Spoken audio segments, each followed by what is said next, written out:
Bonjour à tous et bienvenue sur Aquazen. Aujourd'hui on se retrouve pour un nouvel épisode de Reef, la série sur mon aquarium marin. Et aujourd'hui, introduction de nouveaux éléments dans mon bac. 3 poches, qu'est-ce qu'il peut bien y avoir dedans? Eh bien vous allez le découvrir tout au long de la vidéo.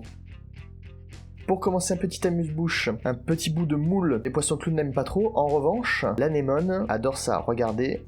Je donne de la moule à manger à l'anémone une fois tous les 2 jours. Qui c'est qui pointe le bout de son nez, qui a senti l'odeur de la bouffe? Ma petite crevette Windermanie, sachant qu'il m'en reste plus qu'une sur les 2 d'ailleurs.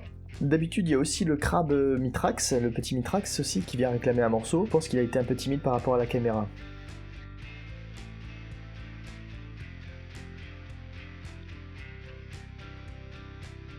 Là, je sais pas si vous voyez dans le trou, on peut apercevoir la crevette qui déguste son plat. L'anémone, on peut constater que son embase est légèrement gonflée. C'est ce qui se produit quand elle est en train de manger. Et là, elle va recevoir un deuxième morceau. Alors, je donne pas une moule entière. Pour ceux qui connaissent éventuellement les doses, n'hésitez pas à me dire ça dans les commentaires. Moi, je donne 2 bouts de moule à chaque repas, une fois tous les 2 jours, on va dire. Je sais pas ce que vous en pensez, mais les petits bouts des tentacules violets sont vraiment magnifiques. On va lui laisser le temps de manger tout ça. Mais c'est vrai que pour constater la vigueur d'une anémone, on dit qu'il faut lui donner à manger. Là, qu'est-ce qui se passe? Qu'est-ce qu'elle a, ma crevette? Eh bien, elle a senti quelque chose à manger. Vous voyez le tube? J'ai voulu déplacer le verre tubicole parce que sa position me plaisait pas trop. Et qu'est-ce qui s'est passé?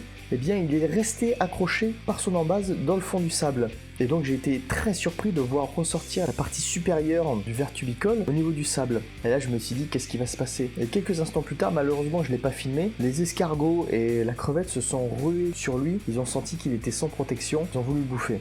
Donc moi, suite à ça, j'ai essayé de mettre le coquillage sur lequel il était accroché par-dessus, histoire de le protéger. Qu'est-ce que j'ai retrouvé le lendemain? Eh bien, toute la partie externe que l'on voit ressortir du sable, eh bien, c'était complètement dispersé dans l'aquarium, au niveau de la pompe de brassage, partout. Et donc, j'ai supposé qu'il était mort. Donc j'avais un peu les boules parce que c'était un peu de ma faute. Et quelques jours plus tard, qu'est-ce que je vois sortir au niveau du sable? Mon petit ami qui en fait est resté planqué au fond du sable. Il s'est pas fait manger comme je le pensais par les escargots et la crevette. Il a survécu. Et tout doucement, il est en train de reconstituer son tube et il grossit de jour en jour. Le Dendroneftia, que je tenais à vous montrer dans cette position-là, ça arrive plusieurs fois par jour, on va dire, et notamment la nuit, où il se trouve tout rétracté. Quelques minutes plus tard, il se regonfle. Au premier plan, le Pachyclavularia, qui se développe toujours aussi bien. Vous pouvez voir les polypes qui sont très resserrés. Il a juste une difficulté, il a juste du mal à s'étendre sur les autres pierres.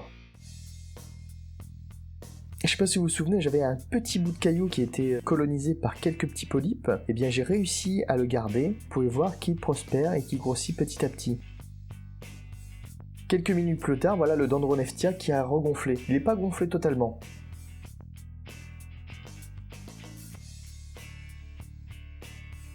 On va passer maintenant aux nouvelles introductions. On revient quelques instants après l'ouverture des poches où j'ai mis 2 nouveaux coraux en action dans mon bac.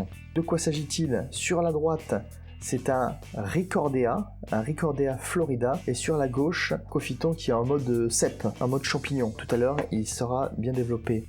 Et le troisième élément, la troisième poche correspondait à un poisson, c'est un petit blenny, c'est un Essenius bicolore. Il a la première partie du corps bleu et la queue qui est jaune. On le reverra un peu mieux tout à l'heure. Le lendemain matin, après une nuit de repos, voilà à quoi ressemble mon Sarcophyton. Vous pouvez voir tous les petits extrémités des polypes qui sont vert fluorescent. Ça a été vraiment un gros coup de cœur dans le magasin. J'aurais pu avoir plus grand pour le même prix, mais j'ai été raisonnable parce que c'est le genre de corail qui peut grossir beaucoup dans un bac. J'ai préféré être raisonnable et prendre une pièce de taille moyenne. À la droite du bac, c'était aussi un gros coup de cœur, un Ricordea florida. Il existe 2 espèces de Ricordea, si je ne me trompe pas, les Florida comme celui-ci et les Yuma. Celui-ci est absolument magnifique avec des petits reflets fluorescents. Alors ça va pas être leur emplacement définitif car l'emplacement des pierres ne me satisfait plus. En effet, il y a la partie droite qui est complètement inutile et à part le fait que je peux passer la brosse sur la vitre, ça me fait perdre énormément de place. Je me rends compte que si je veux rajouter d'autres coraux, eh bien ça va être assez compliqué. C'est pour ça à la fin de la vidéo, vous allez voir que je vais modifier l'emplacement des pierres. En attendant, je sais pas ce que vous en pensez, je trouve que ça commence à avoir de la gueule. Un verre tubicole, une anémone, un Sarcophyton, le Pachyclavularia, le Dendroneftia au milieu. Il faut savoir que les poissons clowns, ils peuvent soit adopter une anémone ou un sarcophyton. Donc là du coup ils ont les deux au choix. On verra ce que l'avenir nous réserve. Petit plan sur le Ricordea qui est superbe. Et là, on retrouve notre petit Blenny, l'Essenius bicolore, qui a trouvé sa cachette. La pierre du dessus, elle a comme une tranchée au milieu. Tout naturellement, il a trouvé son emplacement. Là, pour le moment, dans cette vidéo, vous allez voir qu'il va pas trop bouger. Dans les premiers jours, forcément, il a été assez timide. À l'heure où j'enregistre la vidéo, je peux vous garantir que ça va beaucoup mieux. Je ferai certainement un aquafiche portant sur cette espèce de poisson pour le décrire et puis pour mieux le connaître aussi moi-même. Pour l'instant, il est plutôt en mode observation afin de pouvoir reconnaître quand est-ce qu'il peut manger, où est-ce qu'il peut se positionner parce qu'ils aiment bien apparemment se mettre sur différents postes d'observation dans l'aquarium. Mais je sais pas si vous arrivez à voir sur la vidéo à quel point il est beau, bleu foncé sur la première moitié du corps et jaune vif sur la deuxième moitié. Les Essenius bicolores sont pas tous comme ça. Il y en a certains qui sont marrons et jaunes, d'autres qui sont les Essenius midas qui sont tout jaunes. Et franchement, je ne suis pas déçu de mon choix. On va le regarder encore quelques instants évoluer. On peut revoir aussi le Ricordea sur la gauche qui est bien développé, qui se gonfle bien. Je ne sais pas si vous avez remarqué aussi depuis le début de la vidéo le comportement des poissons clowns qui est beaucoup plus serein forcément que lors de le précédent épisode qui était successif à leur introduction. Vous pouvez voir qu'ils butent beaucoup moins dans le courant. La pompe de brassage que vous voyez au premier plan est désactivée et à l'heure où je vous parle, j'ai carrément retiré du bac. Donc il n'y a bien qu'une seule pompe de brassage qui est en fonctionnement.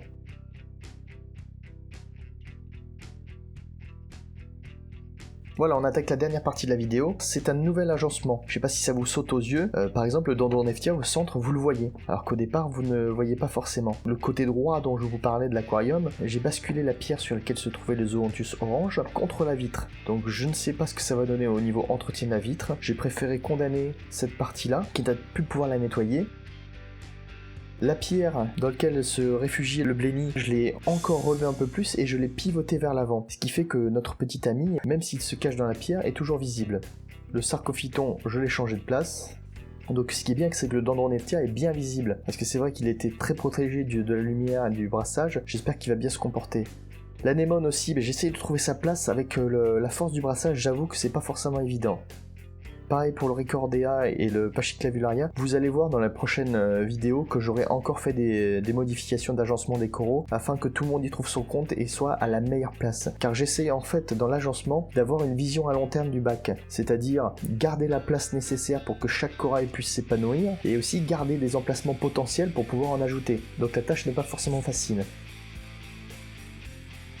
En tout cas, j'ai l'impression avec cet agencement que mon aquarium est plus grand, qu'il y a plus d'eau, qu'il y a plus d'espace de nage. Il y a moins de cavités, peut-être. De toute façon, les cavités qu'il y avait, les poissons ne les utilisaient pas. Ça fait un peu plus de place, j'ai l'impression. Notre petit Blenny est toujours calme, et en plus, quand on s'approche de la vitre, il a tendance aussi à se cacher. Il suffit qu'on se recule de 2 ou 3 mètres de l'aquarium, et là, on peut le voir évoluer et faire ses petites reconnaissances. Donc n'hésitez pas à mettre dans les commentaires ce que vous pensez de cette nouvelle agencement. Est-ce que c'est plus joli qu'avant? Est-ce que vous pensez que c'est plus efficace? Les points positifs, les points négatifs? N'hésitez pas, je suis preneur sur tout. Voilà, j'en ai terminé avec cette vidéo. J'espère que ça vous aura plu. J'espère que vous serez régalés comme d'habitude. C'est vraiment un plaisir de réaliser cette série. On se retrouve très bientôt pour une nouvelle vidéo. Vous vous doutez bien que si j'ai refait l'agencement de mes pierres, c'est pour pouvoir ajouter des nouvelles choses. Donc ce n'est pas fini. L'objectif pour moi dans les prochains ajouts, c'est d'ajouter de la couleur rouge et bleue notamment. On verra ça ensemble la prochaine fois. En attendant, n'hésitez pas à liker la vidéo, à mettre des commentaires, à vous abonner si c'est pas encore fait. N'hésitez pas aussi à mettre la petite cloche pour être au courant de la parution de mes vidéos. Je vous dis à la prochaine. Ciao!